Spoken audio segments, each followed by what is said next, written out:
रीवा के तराई अंचल UP-MP border पर इन दिनों तेंदुए का आतंक छाया हुआ है। पिछले 48 घंटे में दहशत फैलाने वाले तेंदुए ने 4 ग्रामीणों को घायल कर दिया है।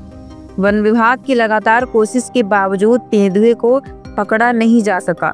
इस बीच भाजपा के पूर्व विधायक और वरिष्ठ नेता श्यामलाल द्विवेदी ने मोर्चा संभाला। जाल न मिलने पर भी उनका उत्साह कम नहीं हुआ। हाथ में मच्छरदानी लेकर वे ग्रामीणों के साथ तेंदुओं को पकड़ने निकल पड़े। उन्होंने वन विभाग की विफलता पर नाराजगी जताते हुए कहा कि लोग डर के साए में जी रहे हैं और ये वे बर्दाश्त नहीं कर सकते। ये इसलिए आवश्यकता पड़ी कि ये जो गरीब लोग खड़े हैं, कोल जात के हैं और इन्होंने हमारे साथ लोकतांत्रिक संग्राम में भाग लिया है। मैं भी एक सामान्य आदमी हूं, गरीब घर से हूं। जब मुझे अवसर मिला था, टिकट पार्टी ने मुझे, भाजपा ने दिया, ये सभी आदिवासी लोगों ने दिल खोल के मेरा साथ दिया, मुझे विधायक बनाया। श्यामलाल द्विवेदी जी, और हमेशा ये लोग मेरे सुख में दुख में साथ रहते हैं, संगठन के काम में साथ रहते हैं और जब इनको ऊपर कोई मुसीबत पड़ती है तो मैं हमेशा खड़ा रहता हूं। आज भी मैं इसीलिए आया हूं, जैसे ये खबर मिली कि मैं ये खेतों में और नदी के किनारे बाघ है, 3 आदमी के ऊपर हमला करके उन्हें घायल कर दिया और वो बच्चे कराह रहे हैं, पड़े हुए हैं। और बीएमओ से हमने बात किया, एसडीएम साहब से बात किया, उन लोगों ने उपचार की व्यवस्था किया है। और ये राई के खेत हैं, यहां से भी निकलता है, उछलता है, 20-20 फीट लंबी छलांग लगा के आदमी के ऊपर चढ़ बैठता है। ऐसा भयानक बाघ है। मैं शासन प्रशासन से, मैं आदरणीय उप मुख्यमंत्री माननीय राजेंद्र शुक्ला जी से, माननीय सांसद आदरणीय जनार्दन जी मिश्रा जी से ये आग्रह करूंगा कि शासन प्रशासन के ऊपर दबाव डालें कि इन गरीब आदिवासियों की सुरक्षा करें।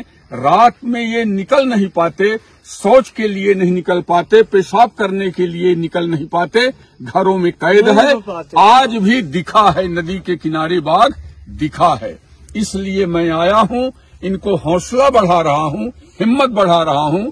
ये टीआई साहब जने यहाँ हैं, इनको भी हमने कहा है और इन्होंने भी कहा है कि मैं पूरी सुरक्षा करूंगा। मैं कलेक्टर साहब से भी आग्रह करूंगा, एसपी साहब से आग्रह करूंगा, डीएफओ साहब से आग्रह करूंगा और शासन प्रशासन माननीय उप मुख्यमंत्री जी से, मुख्यमंत्री जी से कि ऐसे आधुनिक युग में ये बाघ गांव में आकर गरीबों को भक्षण करने पर तुला हुआ है, खाने के फिराक में है, तो इन गरीबों की सुरक्षा की जाए। इसलिए मैं यहाँ आया हूं, जरूरत पड़ेगी तो डेरा भी डाल के रहूंगा। कुल कितने लोगों पर हमला कर चुका है? यहाँ ये 5 लोगों के ऊपर हमला किया है। 5 लोगों के, 3 हमारे खतिलवार गांव के हैं, 1 उत्तर प्रदेश के हैं, 1 उत्तर प्रदेश के फॉरेस्ट गार्ड हैं और 1 भैंस के ऊपर भी हमला कर चुका है। 5 आदमी और 1 जानवर के ऊपर हमला किया है। वो आदमखोर हो गया है। किसी भी क्षण औरत, मर्द, बच्चे खेतों खलिहानों में निकल रहे हैं, कभी भी हमला करके उनका भक्षण कर सकता है। इसलिए हमें आना पड़ा। शुक्रवार को जनेह थाना क्षेत्र के खदिलवाल गांव में तेंदुए ने 4 लोगों पर हमला कर दिया। घायल रामसागर कोल, भैरव प्रसाद कोल, सूरज कोल और ब्रिजलाल कोल को शंकरगढ़ अस्पताल में भर्ती कराया गया है। वन विभाग और पुलिस पिछले 48 घंटों से तेंदुए की तलाश में जुटे हुए हैं। एडिशनल एसपी बताया कि आसपास के गांवों को अलर्ट कर दिया गया है। पूर्व विधायक श्यामलाल द्विवेदी का कहना है कि कोल आदिवासी समाज के इन लोगों से उनका पुराना नाता है और वे इनकी दहशत भरी जिंदगी को चुपचाप नहीं देख सकते। रीवा के तराई अंचल में तेंदुए को पकड़ने की कवायद जारी है। ग्रामीण भयभीत हैं और तेंदुए के जल्द पकड़ में आने की उम्मीद पर हैं।